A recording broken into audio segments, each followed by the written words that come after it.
Okay, hi, my name is Joshua, and I am the owner of the Nicky Hayden Tribute V4s Ducati. I'd like to thank Coolin with Jay for coming out here and helping me with the tedious work of a video shoot that I myself would have zero tolerance for doing. I just don't have the patience to sit in front of a computer for all the hours it takes to make an epic video of a bike like this that so many people are good at doing, but I am not one of them. So I'd just like to give you a rundown of some of the features of this bike. It's got 40 miles on it now. I'm very proud to be the owner of this bike. It was built by Moto Corsa in Portland, Oregon, the fantastic Oregon Ducati dealer. And they built this to my specs. My last bike was a 2018 Ducati Panigale V4s, and that one was in course livery. As you well know, the 2018 did not come in a course livery, so I replicated the 2019 livery on my bike, and unfortunately that motorcycle was stolen about 6-7 months ago, and so I asked Moto Corsa to go ahead and build me a bike, and I saw their original iteration of the Nicky Hayden Tribute bike, and I thought, you know, it's close, but it's not quite there. And so I worked with them to turn the Nicky Hayden Tribute V4s into what it should have always been, in my humble opinion, and I think Nicky would be proud. So I would like to point out that this is not a sticker kit. There is not a single sticker on this bike. This is all hand painted by Eddie Slepica of Bent Metal Customs out of Beaverton, Oregon. This guy, he actually painted the tank on my last bike, and I've had him paint a few other things, but he is an extraordinarily talented painter. When you feel the bike and you feel the paint, that you don't feel the transition from metal to paint or from one color to another. It is smooth as glass, and he did a fantastic job. I've got obviously the Akrapovic full titanium system on this bike. It would be a sin to just do a slip-on or anything less than the Acra full system. I've got the closed circuit DTC Evo 2 upgrade, which was originally designed for the V4R and closed circuit racing, which is good for the traction control, the cornering, and the rear wheel slide assist, and helps with the shifting too, smooths it out quite a bit. This bike is bathed in several pieces of Ducati Performance carbon fiber. We've got the battery tank cover here. We've got the Ducati Performance frame covers down here, which are just absolutely beautiful. I've got the Peter Lieb seat back in carbon with the Ducati Course badge. When they were building the bike, I had them remove the Course, or rather the regular Ducati shield from the front and install the Ducati Course, because that's a really special part. I've got the Peter Lieb headlight fairing covers, which Peter Lieb actually makes these to go with the Futurist Moto mirror block-offs and turn signals. So these are special ones to go with this so that nothing's bumping up against each other. And Peter Lieb's out of Germany, fantastic carbon and very well presented when you buy them. All right, so what happened with the original front fender? It was plastic, painted black with all of these sponsor logos on them, Nicky Hayden's 2012 MotoGP livery. And in a unfortunate, or rather fortunate turn of events, the fender was dropped and the paint was chipped on the very front, and there was red plastic underneath.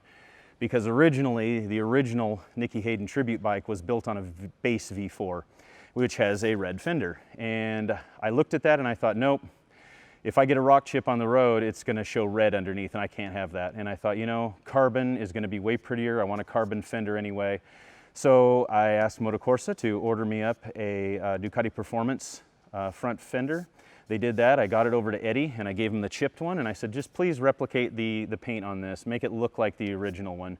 And he did, and he did a fantastic job. There's not a sticker on this. This is all paint.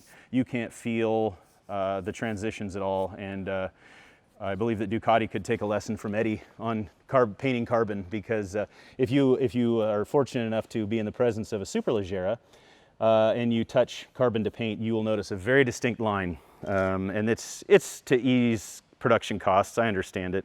But this is top level, just the best that money can buy. I've got the Rizoma axle sliders with matching Rizoma bar ends, and that also ties together really nicely with the Rizoma gas cap, just with the red and the black, which also ties together really nicely with the Bonamici rear sets.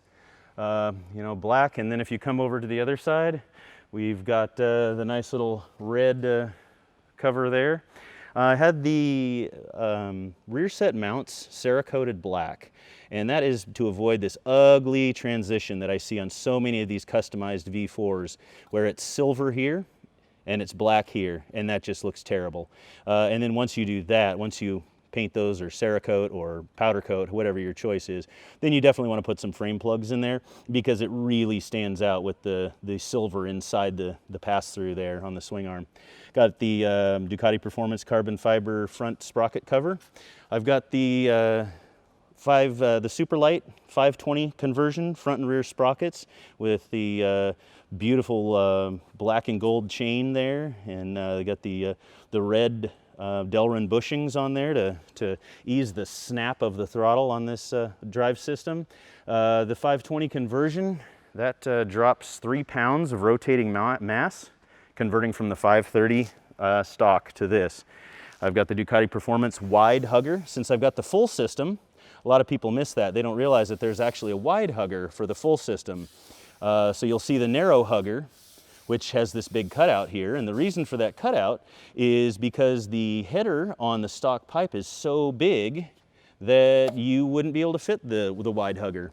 I've also got the Evotech tank guard. Now Evotech, if you're listening, you came out with one for the full system on the V4 Street Fighter, but this is the only option that you offer for the V4, is one with this cutout for the stock system. And I emailed you and asked you, can you just please replicate this for the V4 and the V4s 2018-2019, but you kind of just shot me down on that one. And the one for the 2020 V4 Street Fighter does not fit this bike, unfortunately, so I have to deal with this ugly, unnecessary cutout, but at least I have most of the protection there.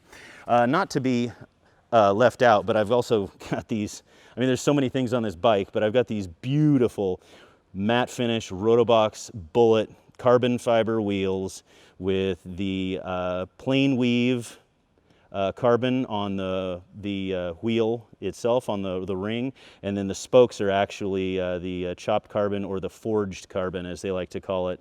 How they get the two to transition, how they weave them together, I honestly don't know. I'm sure it's proprietary to Rotobox, but these wheels take forever to get. They are very slow. I mean, everything on this build over the past 6 months with the pandemic has just taken forever to get. There's one piece that took quite a while, but I'm telling you right now, it's worth the wait, and that is this absolutely gorgeous Desmo World clutch cover, second to none. I mean, it is just absolutely gorgeous. And you get your choice of color of spinner, choice of color of bolts. I believe you can even get the actual clutch cover itself in different colors. You know, I went with the black just because it's beautiful, and I went with the gold spinner. My last bike actually had the red spinner, but I went with the gold just to accent the Öhlins features on the V4s. It's just absolutely beautiful. Let's see here. Again, I've got in addition to the Bonamici rear sets, I have the Bonamici levers. They're just really fantastic. They fit really well. They've got really easy knurled adjusters that make it super simple to adjust. I've got the Ducati Performance high light smoke race windscreen, which actually makes quite a bit of difference. I don't feel as much of the wind buffeting me and hitting me in the chest. I've got this beautiful custom embroidered Luimoto seat cover. I had one on my last bike and I loved it so much I had to have another, and Luimoto is great.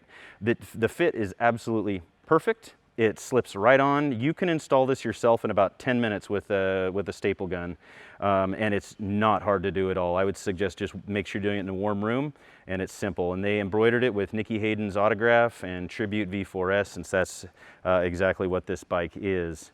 I've got the Future is Moto tail tidy. And let me tell you, I know that a lot of you guys are looking for the Futures Moto products and you're looking for a tail tidy. And I would say that this is the best tail tidy on the market by far. It is super clean, super easy to install. And I've worked with Kyle at Futures Moto since my last bike. And you may have to wait a little bit because he's just a one-man operation, but you will not get a better tail tidy or better service. It is absolutely fantastic. Show them how it looks. All right. So you can have your license plate tilted back, or you can have your license plate tilted forward. I leave it back because it's a lot cleaner. The only issue you have with it tilted back is this little license plate light here will not illuminate your license plate. Really, it's probably not going to be a big issue, but if you're really legal beagle and want to be super legal about it, you can put the other one on. It will light up your license plate if you're riding at night. The turn signals are super great. Turn on the hazards. There we go. But as you can see, the turn signals are super bright in the rear.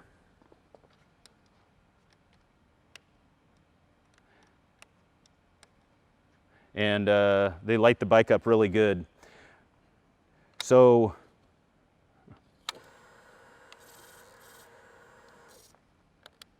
okay, so we got those off. So another feature of the DTC Evo 2 is you no longer have race, sport, and city mode, or street mode, maybe. Street mode.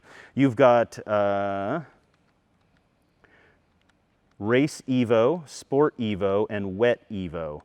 One of the things that was revealed to me, so you're thinking about upgrades because, okay, yeah, it's an insane bike, sure, and it is. It's just, there's always, you're never done with a project, with a bike. You're never done. I mean, I've never met anybody that's like, yeah, it's completely done. I don't want to put another thing on it. There's nothing else to do with this bike. I've never met anybody like that. So this bike's not done. It's probably never going to be done till I die. But when it was coming together, it was revealed to me that this triple clamp, this is an original V4s triple clamp, and they have it in laser engraved with Eddie's number and 1 of 1, which it is. I mean, it's a 1 of 1 bike for sure. But this was not the original triple clamp that they wanted on the bike, just due to timing and certain things with deadlines for them when they first built it. They wanted to put a Speciale upper triple clamp on it and engrave that one with a little bit different design. I mean, a Nicky Hayden tribute, of course, but if you've ever seen a Speciale, you know that you've got a big pad across the top where where Ducati engraves Speciale and your bike number, since it's a limited production bike. And it gives you a lot more room for those kind of things. And so that's what they wanted to do with this. So what I asked them to do is go ahead and order me a Speciale upper triple clamp, and I'm going to get it laser engraved with what they originally intended, because time is not an issue at this point. These guys? Yeah, you know, those will get changed when I find the right ones. These don't bother me as much as they bother some people. I really like the functionality of being able to see my fluid, know the condition that my fluid is in. Even though these things are babied, and like some people flog these bikes, I don't flog my bikes. I was not given things as a kid, so I take care of what I have. And so I like to make sure the fluids are good, and with these I can really see the fluids. So if I find some really nice, I've seen some Rizomas that are okay, but a lot of them, in the interest of being beautiful, completely block off any sight of the fluid. And if I can't see the fluid, I don't know what condition it's in without opening it and holding a flashlight to it. And I have no interest in opening this and potentially spilling any brake fluid if I can avoid it. So I'll be on the lookout for some good ones, but they've got to be just right. And I do like the titanium. These are, I believe, aluminum, the brackets. The Superleggera has titanium brackets, and I have seen some carbon fiber ones. Now, I don't know how much they would bounce. These ones bounce quite a bit because they're basically diving boards with all this weight out here on the end of these things. When you're riding these, they're bouncing constantly. It's just something you deal with. But the triple clamp for sure. Master brake? Yeah, so I don't remember the model of it on Brembo PS13. You can look that up. But the thing about these rear masters, I mean, it's a good one. It's a Brembo rear master, but it's got a remote reservoir, and it's got all these lines. And when you put on the Bonamici rear sets, if you want a rear brake light, if you want your brake light to engage, when you hit the rear brake, you have to put a banjo switch in, which just adds another wire to the system, which is not clean and not as clean as it could be. And so getting that Brembo Billet Master with integral reservoir, it's just black and it just all fits right here, and you don't have all of this mess here. It just cleans it up really nice. So that's a definite, that's going to happen. I'm also going to be getting these frame covers here in carbon. These ones are plastic from Ducati, and it's kind of surprising how much plastic comes on such a high-end bike. I mean, it's well-made plastic, and maybe they just think, you're just going to put carbon on it anyway, but I don't believe Ducati Performance makes this part in carbon. If they do, I will get it from them. If not, I will get it from another high-end carbon supplier. Be careful who you buy your carbon from, because if they use cheap resins and the cheap Chinese stuff, you will see yellowing and cracking in the surface of your carbon, because the resin is a cheap resin, and you'll get burns and cracks down here. This one not typically, because this is actually made by a Krapovich, and so they've obviously done extensive testing. But you will see it down here on the hugger, and yeah, that could be a problem. I'm also going to be getting the carbon key ignition switch cover. Yep. And Peter Lieb actually makes, in my opinion, the best one, because his actually has all of the little indicators written out on it. All the other ones are just blank. I mean, they're just a carbon ring there. So Peter Lieb's actually shows all of these, and I like that. It looks stock, but it looks carbon, and it is carbon, and it's nice. Also, in addition to those, these inner fairings on the sides, I'm going to get those in carbon as well, because to have a transition from your key cover, right here is the end of that part. And so this would be carbon, and this would be plastic, and that's, I just can't really deal with that. That would make me a little neurotic. Maybe at some point down the road, a carbon fiber rear subframe, because that's going to drop about 12 pounds. Beyond that, I'm not really sure. There is a vibration damper. I work in aviation, and vibration dampers are a thing, specifically in rotorcraft, to smooth out vibrations. And it's basically using Newton's laws of motion to impart a reaction to an input from the suspension. And so this company called Over Suspension makes a mass tuned damper that goes on your rear axle here, and it's supposed to dampen out the high frequency vibrations that your rear wheel's putting out when you're riding, that your suspension isn't compensating for. The MotoGP team, specifically Ducati, they have another way of accounting for it with some gyros that, I mean, it's what the big lunchbox on the back of their bike is for, and one of the reasons. But there is a device that is made for the street type bikes, and I'm looking at getting that. It's about $350, and I think that it will potentially help, and it just from all the research I've done, it looks like it's a good device. So those are probably the next upgrades that I'm looking at. Cool. Anything else? No, I just can't wait for sunny weather so I can actually get out and put more than the 40 miles on this thing. I've had one chance to ride it, and I mean, it's like you would think. It's a Ducati, and it rides amazing, and it's more bike than I will ever be able to handle. I mean, it's just, it's incredible. I am the hero to 12-year-old me.